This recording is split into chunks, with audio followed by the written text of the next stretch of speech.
नमस्कार साथियों। आज हम बात करने वाले हैं चरक निदान स्थान का चैप्टर नंबर 6 बात करेंगे, अर्थात सोस निदान की बात कर रहे हैं।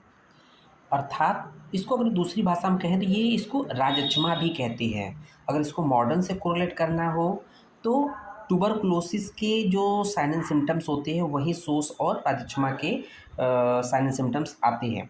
तो हम लोग इसको जानने से पहले इसका जो मॉडर्न जिस क्योंकि उसको इन शार्ट में देख लेते हैं। तो ट्यूबरकुलोसिस में होता क्या है ट्यूबरकुलोसिस में? तो कहते हैं ना कि ट्यूबरकुलोसिस का रोगी होता है, उसमें मुख्य रूप से क्या आता है? खांसी आती है।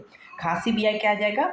वो गीली खांसी आ सकती है, विथ म्यूकस होता है, मतलब कि वेट कफ होता है। कभी कभी सूखी खांसी भी होता है ना। उसके साथ साथ फीवर मस्ट होता है कि इस जो ट्यूबरकुलोसिस का पेशेंट होता है फीवर मस्ट होगा, क्योंकि टीबी जो बैक्टीरिया होता है उसका इन्फेक्शन होता है, उसकी वजह से हमेशा इन्फेक्शन बना रहता है और फीवर होता है। साथ ही साथ इसकी वजह से क्या होता है कि रोगी का जो वज़न होता है धीरे धीरे घटते जाता है। तो ये तो कुछ आप लोग जानते हैं।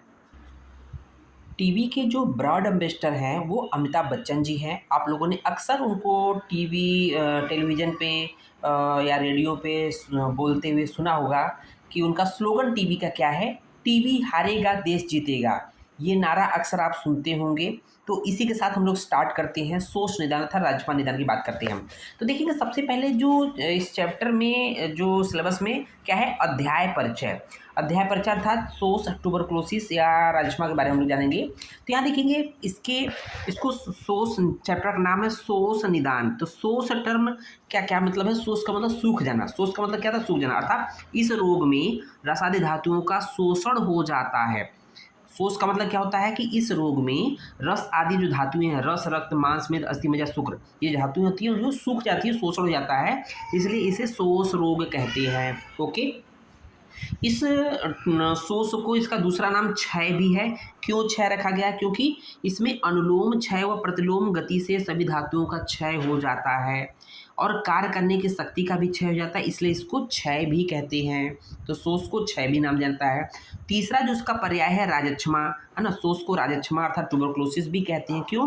क्योंकि सबसे पहले ये राजा चंद्रमा को हुआ था, इसलिए इसको राजक्षमा। देखेंगे राज यक्षमा, राज का मतलब राजा चंद्रमा, यक्षमा मतलब उनको हुआ था, इसलिए राजक्षमा बोला गया है। ओके। अब देखेंगे आचार्य चरक ने क्या बोला है राजक्षमा के लिए या सोस के लिए? रोग समूह नाम। राजक्षमा को क्या बोला है? रोग समूह नाम। तो बोला कि ये रोग विभिन्न रोगों का समूह है। कैसे?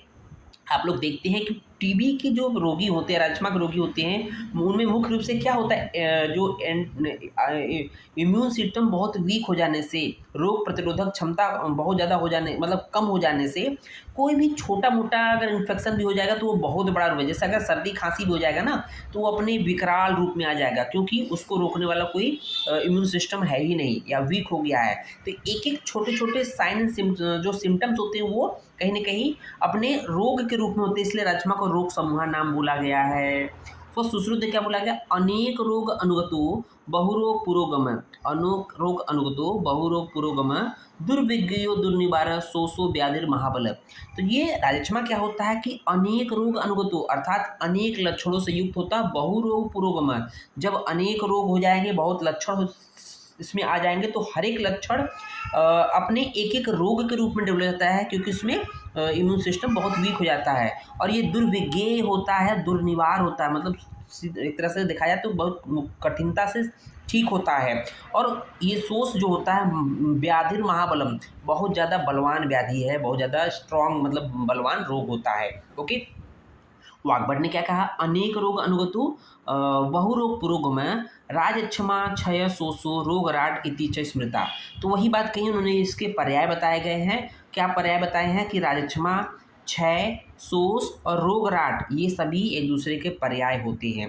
अब बहुत ही इंटरेस्टिंग बात आप लोग सुने होंगे शायद अपने यूजी टाइम में, मतलब यूजी टाइम मतलब अभी हो लगता है क्लास में पढ़ाया गया हो, कि ये आचार्य चरक ने इसको कैसे बताया कि हुआ कैसे था राजा चंद्रमा को, कैसे हुआ था। तो दक्ष प्रजापति की कितनी कन्याएं थी? 28 कन्याएं थी। है ना। चरक बोलते हैं कि दक्ष प्रजापति की 28 कन्याएं थी, है ना। ये चिकित्सा स्थान में वर्णित है। 28 कन्याएं थी और उसमें 28 कन्याओं को राजा चंद्रमा ने भार्या अर्थात पत्नी के रूप में स्वीकार किया। दक्ष प्रजा पहले क्या परंपरा थी, जितनी ये लड़कियां होती थी एक ही से शादी हो जाती थी, है ना। पहले की परंपरा थी कि नहीं भाई, उन्होंने सबको माना और उसके साथ शादी कर दिया, सब लोग राजी हो जाते थे। होता क्या था कि जो राजा जो चंद्रमा थे वो किसी एक पत्नी अर्थात रोहिणी नामक कन्या में सिर्फ अधिक आसक्त थे, उससे ज़्यादा मतलब प्रेम करते थे। तो ज़्यादा आसक्त होंगे तो उससे क्या होगा कि शुक्र का क्षय ज़्यादा होगा, तो होने से राजा चंद्रमा को राजक्षमा नामक रोग हुआ। तो ज़्यादा आसक्त रहेंगे, ज़्यादा शुक्र का क्षय होगा, तो इसका मतलब कि क्या हो रहा है कि प्रतिलोम क्षय हो रहा है, शुक्र कम होगा, उसके पहले जो ऐसी एक एक धातु पीछे तरफ चला जाएगा, उसी तरह से शुक्र से रस धातु का क्षय हो जाएगा, इससे प्रतिलोम क्षय हुआ। यहाँ पर उनको उनका इम्यून सिस्टम वीक हुआ, इन्फेक्शन हो गया, है ना। तो ये उसके पीछे लॉजिक है, कहानी है। तो ये तो हो गया कि इसका अध्याय परिचय। आइए अब बात करते हैं नेक्स्ट